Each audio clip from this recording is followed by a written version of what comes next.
Bismillahirrahmanirrahim. Assalamualaikum warahmatullahi wabarakatuh.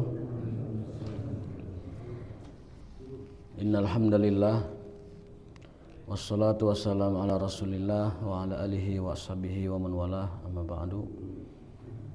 Allahumma subhanaka la ilma lana illa ma 'allamtana wa 'allimna ma yanfa'una wa zidna ilman. Allahumma rabbana atina fid dunya hasanah wa fil akhirati hasanah wa qina adzabannar. Bapak sekalian yang dimuliakan oleh Allah Subhanahu wa taala, alhamdulillah di pagi ini kita masih diberikan kesempatan dan usia, juga karunia rizki dari Allah Subhanahu wa taala. Mudah-mudahan kita dapat mensyukurinya. Dan kita masuk nanti malam itu sepertiga terakhir atau 10 hari terakhir yang merupakan puncak dari amaliyah bulan Ramadan. Al-Ashrul Awakhir disebutkan dalam surat Al-Fajr, a'udzubillahi minasyaitonirrajim, wal fajri walayalin asyar. Para ulama ahli tafsir memaknai walayalin asyar adalah dan malam-malam 10. Allah bersumpah dengan waktu fajar dan bersumpah dengan malam-malam 10 terakhir bulan Ramadan. Maka ini malam-malam bukan malam-malam sembarangan. Ini bukan malam-malam biasa, tetapi malam-malam yang super luar biasa, sampai-sampai Allah bersumpah dengan malam-malam itu.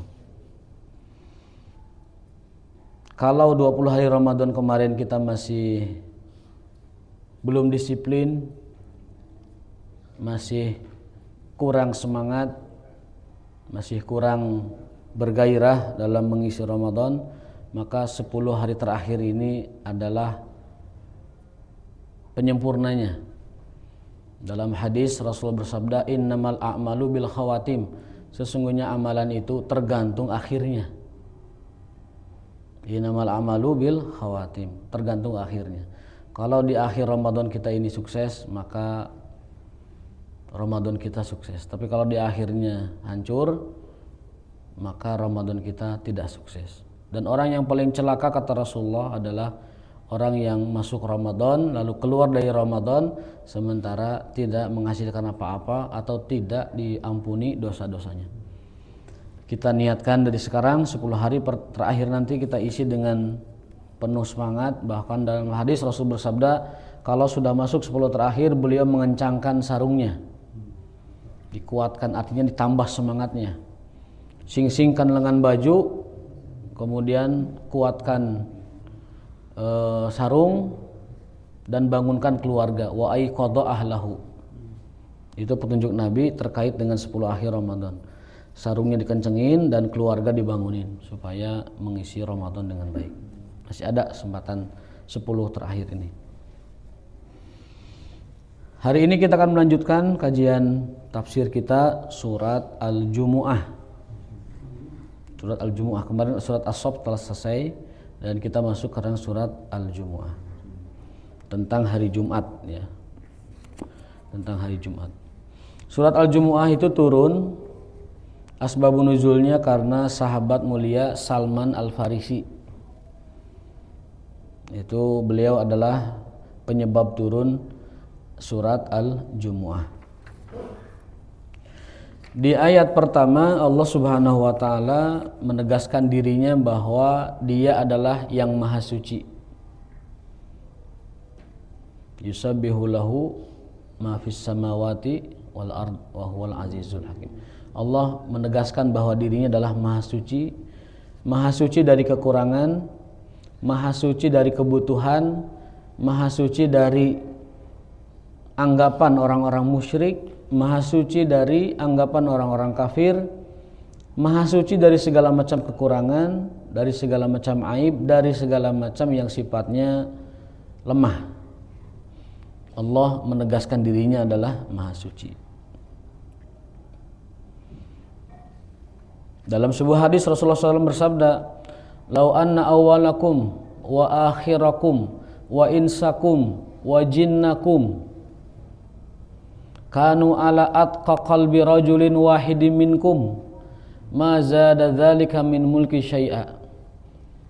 Wahai sekalian anak Adam, andaikan orang yang pertama kali lahir Adam sampai yang terakhir kali mati, baik kalangan jin kalian, kalangan manusia kalian, seluruhnya bertakwa dengan standar ketakwaan satu orang, benar-benar takwa begitu, seluruhnya dari Adam sampai akhir, dari jin dan manusianya juga bertakwa, sungguh itu tidak menambah sedikit pun kerajaanku. Tengaruh maksudnya teh, tengepek, masih ngerek taat sealam dunia ti Adam juga ke akhir, mazada, tidak akan menambah apapun kerajaan. Artinya Allah sama sekali tidak butuh ibadah kita. Kita yang butuh Allah Subhanahu wa taala. Kemudian lanjutan hadisnya, wa inna awwalakum wa akhirakum wa insakum wa jinnakum kanu ala abjari qalbi rajulin wahid minkum ma naqasa dzalika min mulki syai'a. Bahkan andaikan seluruh dunia, seisi semesta, dari Adam sampai akhir, dari jin dan manusia, seluruhnya pendosa, bahkan fajir, semuanya sama, mana sama sekali tidak mengurangi sedikit pun dari kewibawaanku dan kerajaanku. Jadi jangan merasa kita ini ibadah karena Allah yang memerlukan, jangan usah. Ibadah itu karena kita yang perlu, kita yang diperintah untuk ibadah. Sujud kamu, ruku kamu, tunduk kamu, itu aja inti dari beragama kita. Jadi jangan merasa tadi ya bahwa Allah memerlukan kita gitu. Allah sama sekali tidak memerlukan makhluknya. Allahu ghaniyun 'anil alamin. Allah itu maha tidak memerlukan atau maha tidak membutuhkan dari seluruh makhluknya satupun. Itu yang harus menjadi keyakinan terdalam kita bahwa Allah tidak butuh kita, kita yang butuh Allah. Lalu ayat yang pertama ini memberikan kita faidah bahwa zikir yang paling afdal, yang paling disukai Allah itu adalah zikir subhanallah. Subhanallah memiliki 3 faidah. Zikir subhanallah memiliki 3 faidah. Yang pertama adalah bahwa zikir tersebut merupakan zikir semesta alam yang tidak ada satu makhluk pun yang tidak berzikir kepadanya. Makhluk sebesar apapun, sekecil apapun, zikirnya adalah subhanallah. Manfaat kedua bahwa zikir subhanallah itu adalah baqiyatus sholihat yang pertama. Allah menyebutkan bahwa anak istrimu, harta bendamu adalah perhiasan hidupmu. Tapi ada yang lebih baik dari itu. Apa itu? Baqiyatus sholihat. Apa itu baqiyatus sholihat? Dalam hadis Rasulullah diriwayatkan oleh Ibnu Abbas, baqiyatus sholihat itu adalah zikir subhanallah walhamdulillah wala ilaha illallah wallahu akbar. Dalam hadis Utsman bin Affan ditambahkan dengan wala haula wala quwata illa billah. Jadi zikir subhanallah itu zikir yang paling afdal. Seluruh semesta berzikir. Kemudian dia termasuk baqiyatus sholihat. Sementara baqiyatus sholihat sendiri punya 3 faedah lagi tuh. Yang pertama baqiyatus sholihat yang tadi saya bacakan, subhanallah walhamdulillah wala ilaha illallah akbar. Itu 3 lagi manfaatnya. Yang pertama adalah khairun inda rabbika. Dia adalah yang paling terbaik pahalanya di sisi Allah. Zikir tersebut adalah zikir yang terbaik pahalanya di sisi Allah. Khairun inda rabbika sawaban wa khairun amala, dan sebaik-baik harapan yang kita miliki. Jadi kelak nanti ketika di yaumil akhir kita akan benar-benar mengharapkan sesuatu yang dapat menolong kita. Dan yang paling besar menolong kita adalah zikir baqiyatus sholihat tadi. Subhanallah walhamdulillah wala ilaha illallah wallahu akbar wala haula wala quwata illa billah. Itu baqiyatus sholihat. Khairun amal. Sebaik-baik yang kita harapkan adalah itu, zikir baqiyatus sholihat itu. Dan yang ketiga, khairun marodda, sebaik-baik bekal kembali. Itu zikir yang tadi itu, subhanallah walhamdulillah wala ilaha illallah wallahu akbar. Itu baqiyatus sholihat, poin yang kedua. Yang ketiga, manfaat dari tasbih itu adalah Allah akan mengabulkan doa-doa kita lebih besar daripada yang kita inginkan. Dalam sebuah hadis, barang siapa yang berzikir dengan zikir tadi, subhanallah walhamdulillah wala ilaha illallah akbar, Allah akan memberikan segala macam yang kita inginkan lebih dari apa yang kita minta. Aksar mimma da'a, lebih banyak yang kita minta. Artinya apa? Kalau kita berdoa dengan berzikir, Allah akan lebih banyak memberi dengan zikir daripada memberi dengan doa kita. Jadi orang yang berzikir Allah kasih banyak lebih dari orang yang berdoa. Maka para ulama menyebutkan doa terbaik itu adalah zikir. Meminta yang terbaik itu dengan memuji. Meminta yang terbaik dengan memuji. Itu manfaat zikir subhanallah. Jadi sudah faidahnya baqiyatus sholihat yang bercabang-cabang tadi, sudah kemudian dia adalah penyebab Allah memberikan banyak hal kepada kita lebih dari yang kita minta. Lalu juga tadi subhanallah itu adalah zikir yang paling utama, yang merupakan zikirnya semesta alam. Maka mudah-mudahan kita dapat menjaga zikir yang baqiyatus sholihat ini, subhanallah walhamdulillah wala ilaha illallah.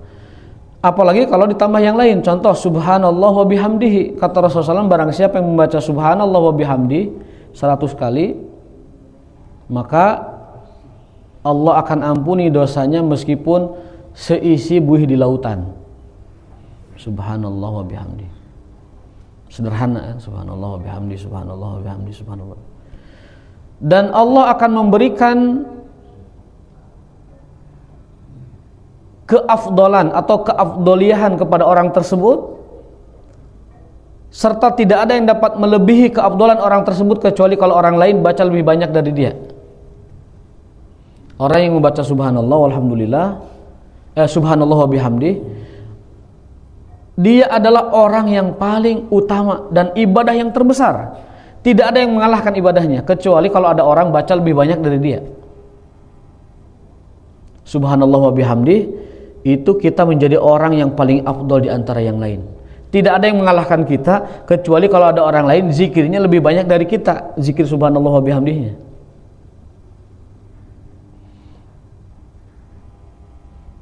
Dan nanti itu pahala-pahala seperti itu di akhirat datang bergunung-gunung tanpa kita duga. Kita sekarang menyebut di detik ini subhanallah wa bihamdi, itu nanti akan datang pahala menggunung-gunung kepada kita dan kita pun akan menyesal. Setiap orang akan menyesal dengan tasbih itu, karena yang sudah banyak merasa kurang banyak, yang sedikit apalagi menyesal, yang tidak lebih kaduhung lagi. Padahal subhanallah itu ringan di lisan, gampang sekali. Subhanallah, subhanallah wa bihamdi, subhanallah wa bihamdi, subhanallah, ringan sekali. Dan itu adalah sebaik-baik amal ibadah kita. Ya. Sebaik-baik amal ibadah kita adalah zikir. Dalam hadis lain Rasul bersabda, ala ukhbirukum, maukah kalian aku kabari sesuatu yang mana sesuatu ini adalah arfa'u hali darajatikum, dapat meningkatkan derajat kalian yang tinggi. Wa azkaha inda malikikum, yang paling suci di sisi Tuhanmu. Wa khairun lakum min antal qau aduwakum, lebih baik daripada kalian berjihad membunuh musuh atau kalian dibunuh musuh syahid. Wa khairu a'malikum, dan sebaik-baik amal ibadah kalian. Sebaik-baik amal ibadah, sebaik-baik yang paling meninggikan derajat, lebih afdal dari kalian berjihad, kalian gugur atau kalian mengalahkan musuh. Dan juga sebaik-baik orang yang bersedekah dengan emas dan perak.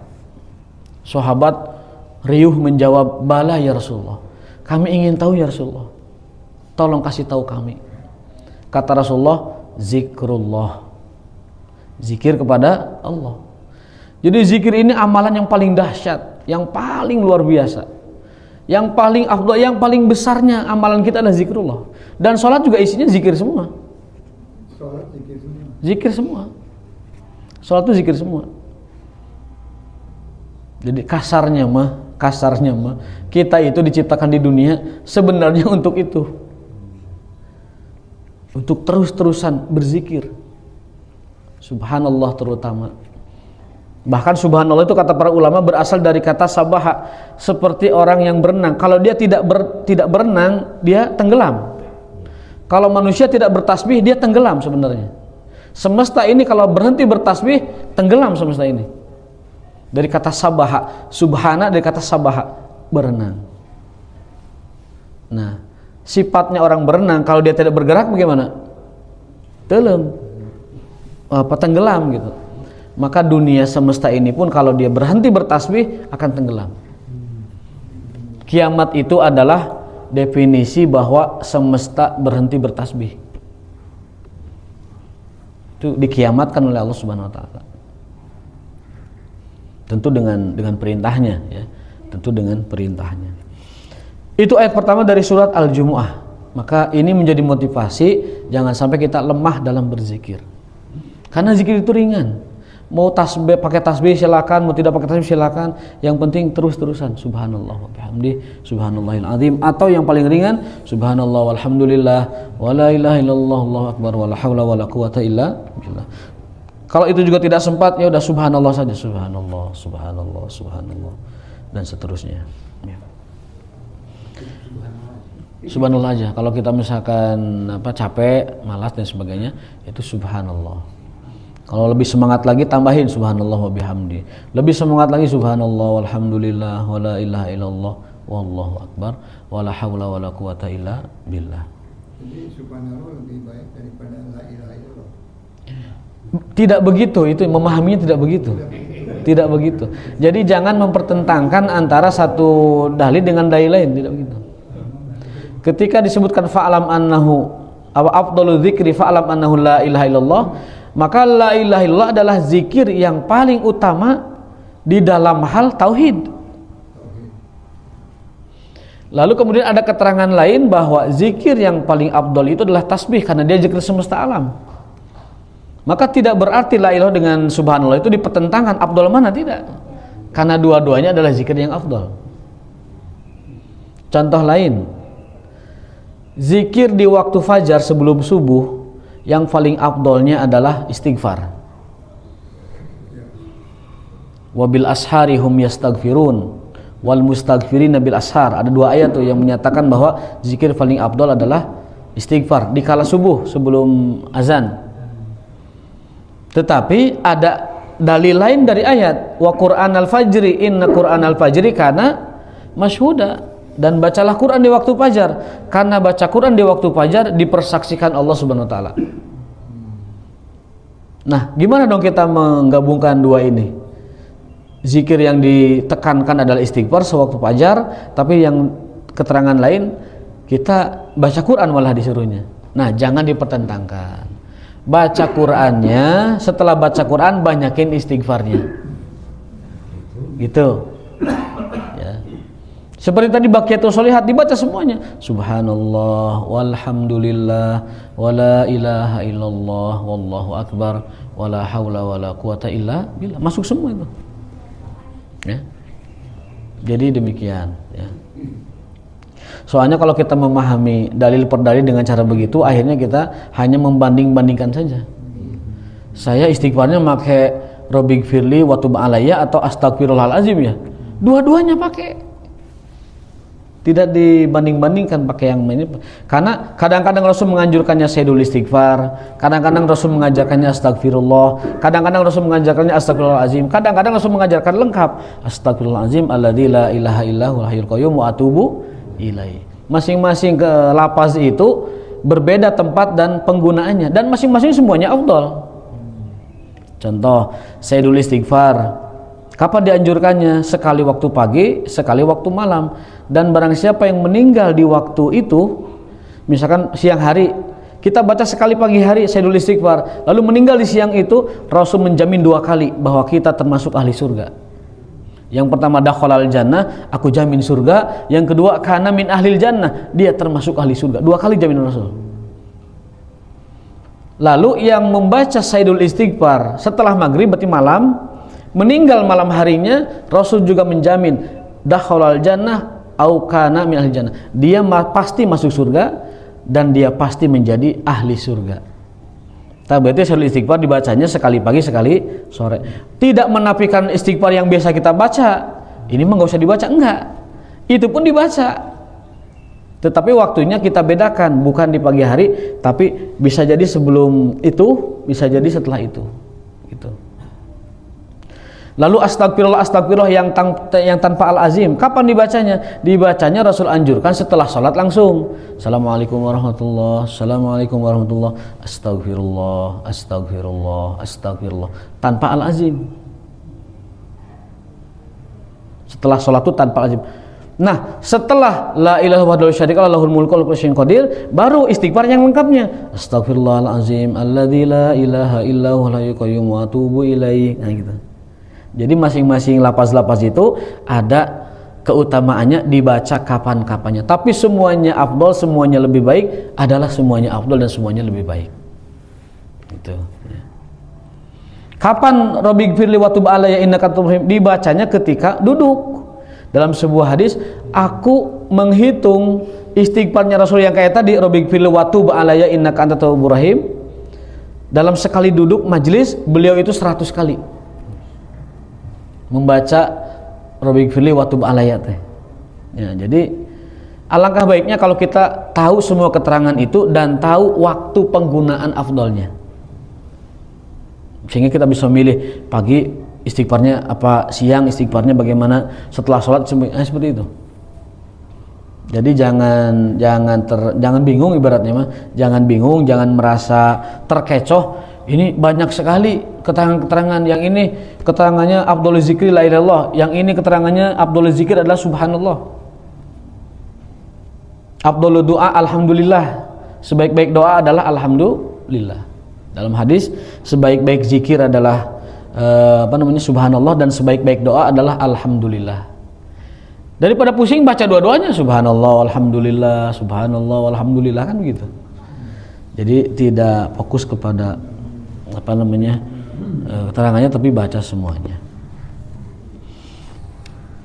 Itu seputar tasbih. Jadi subhanallah ya, nanti ahli surga pun tidak ngapa-ngapain kecuali subhanallah saja. Da'wahum fiha subhanakallahumma wa tahiyyatuhum fiha salam. Kalau ada yang bertanya, di surga kita ngapain? Di surga tidak ngapa-ngapain kecuali menikmati fasilitas dari Allah, berupa beragam kenikmatan yang disyahwati oleh mata dan diinginkan oleh hati. Walakum fiha ma tashtahi anfusukum walakum fiha ma tad'un. Fiha ma tastahil anfus wa taladul a'yun. Apa yang dianggap indah oleh mata ada di surga, dan apa yang disyahwati oleh jiwa ada di surga. Itu pekerjaan ahli surga. Apa aktivitasnya? Aktivitas mereka itu hanya bertasbih. Da'wahum fiha subhanaka Allahumma. Jadi pekerjaan ahli surga itu cuma tasbih aja. Subhanallah, subhanallah, subhanallah. Maka kalau kita melihat orang ahli surga, orang melihat orang ahli dunia banyak subhanallah, itu seolah-olah kita melihat ahli surga berjalan. Subhanallah, subhanallah, subhanallah. Gitu.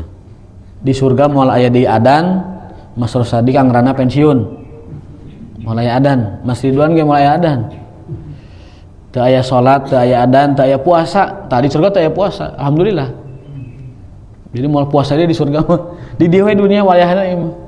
Wayahna bebeakan heula di dunia, di surga terus teu aya deui. Moal aya deui tahajud, moal aya deui puasa, moal aya deui zakat, tidak ada beban ibadah. Di surga tidak ada lagi beban ibadah. Jadi bebeakan wa ayeuna. wayahna ya, tidak lama lah gitu. Kegiatan kita hanya tasbih di surga itu, subhanallah, subhanallah, subhanallah. Dan menemani bidadari. Tugas kita itu bertasbih dan menemani bidadari. Tuh harudang bidadari mah.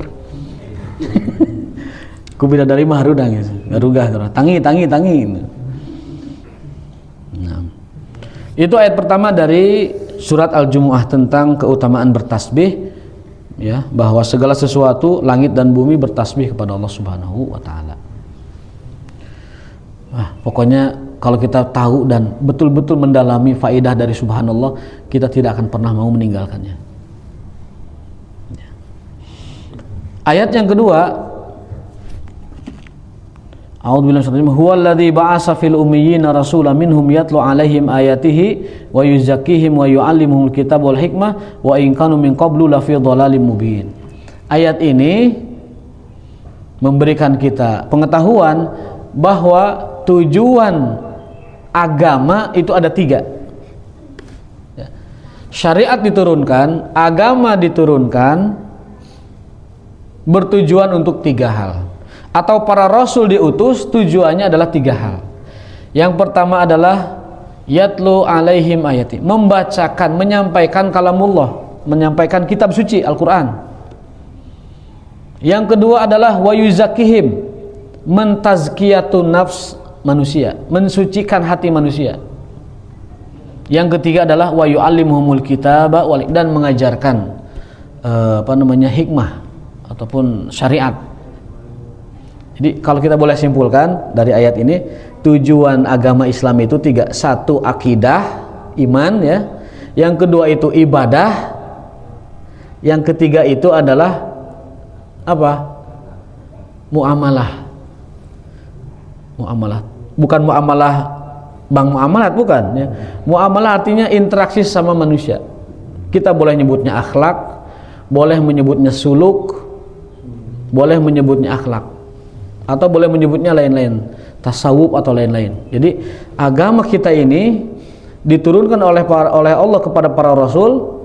Tujuan dan karakteristiknya itu 3. 1 adalah menanamkan keimanan, 2 adalah menguatkan ibadah dan penghambaan, yang ketiga adalah menempuh jalan tasawuf, menata hati, menata kolbu, membersihkan hati, membersihkan kolbu, supaya akidah dan ibadah itu menjadi halus. Sebagian ada yang menyebutnya ihsan, sebagian ada yang menyebutnya tazkiyatun nufus, sebagian ada yang menyebutnya akhlak, sebagian ada yang menyebutnya muamalah dan lain-lain. Silahkan, nama bebas. Yang penting Islam itu 1 akidah berupa keimanan yang tidak berubah, yang kedua hukum atau ibadah, dan ini kadang dinamis sesuai dengan zaman dan waktunya, tempatnya. Yang ketiga ini adalah tazkiyatun nafs atau tasawuf atau akhlak, baik akhlak kepada Allah maupun akhlak kepada manusia. Jadi kalau ada orang menjelaskan syariat tidak dengan 3 unsur ini atau tidak dengan 3 sentuhan ini, maka dia ada yang kurang menyampaikannya. Hanya membahas tauhid saja, tidak pernah menyentuh kepada ibadah, atau tidak pernah menyentuh akhlak, itu ada yang kurang.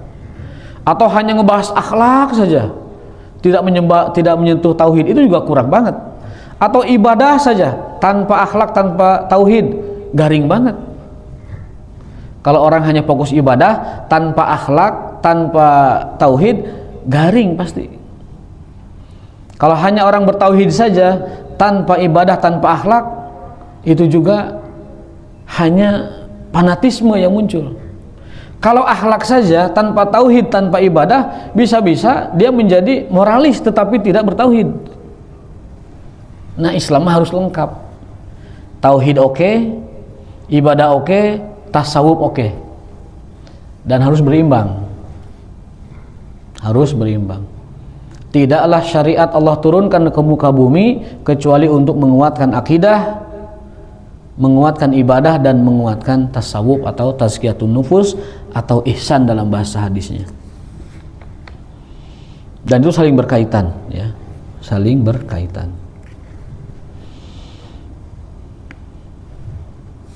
Itu poin kedua dari surat Al-Jumu'ah.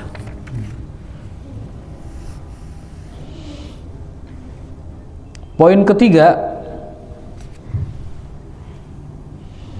fadlullahi ta'ala 'alal Arab bi irsalin Nabi sallallahu alaihi wasallam.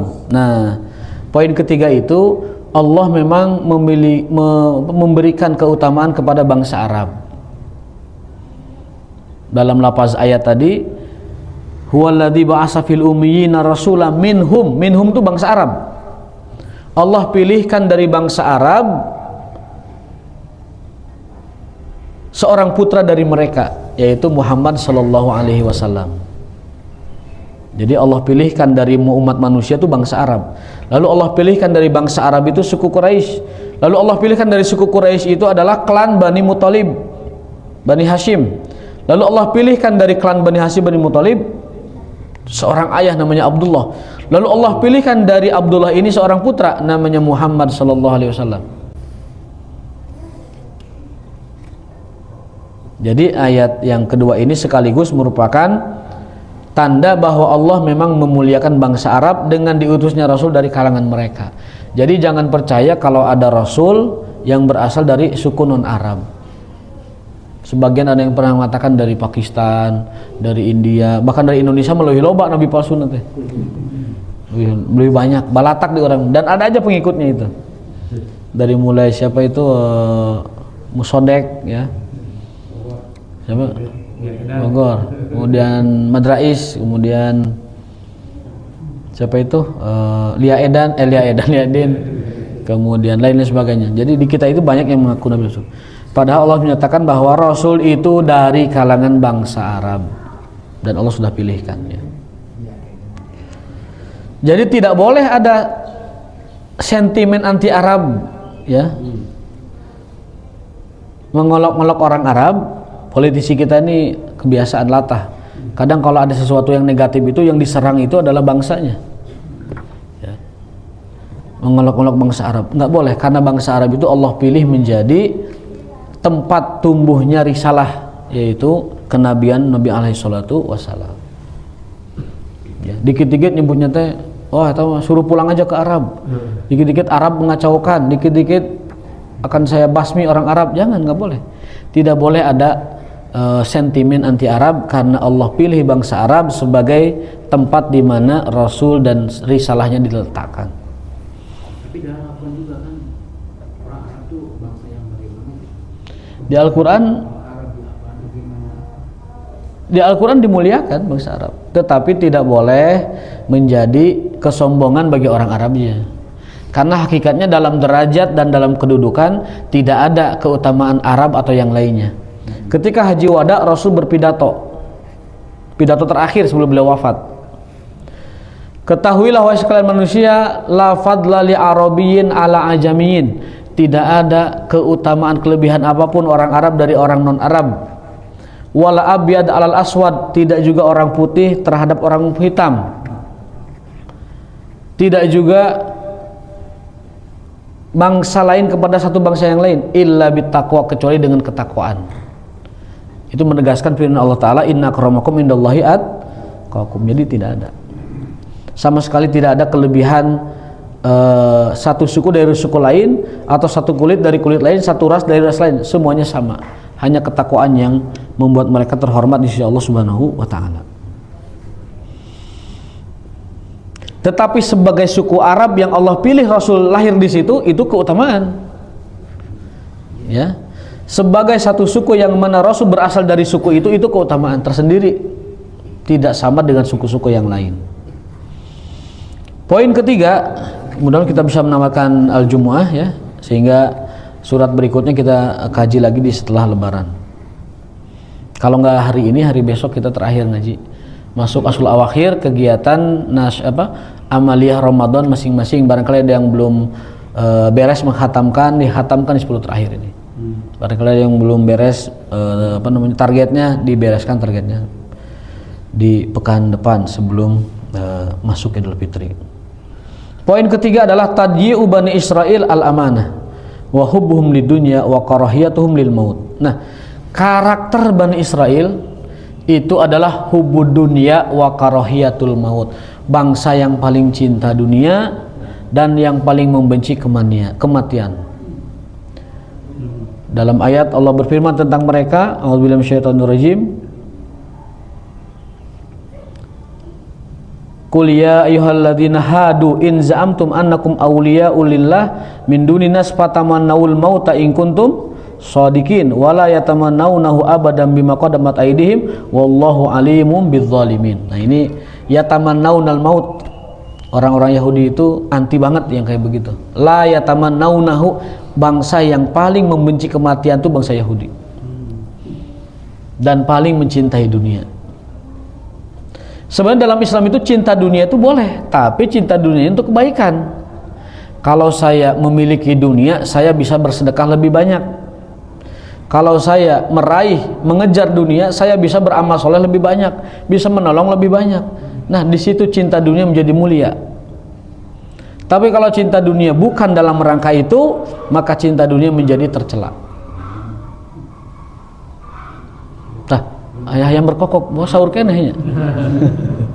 Masih sahur bu ayam berkokok.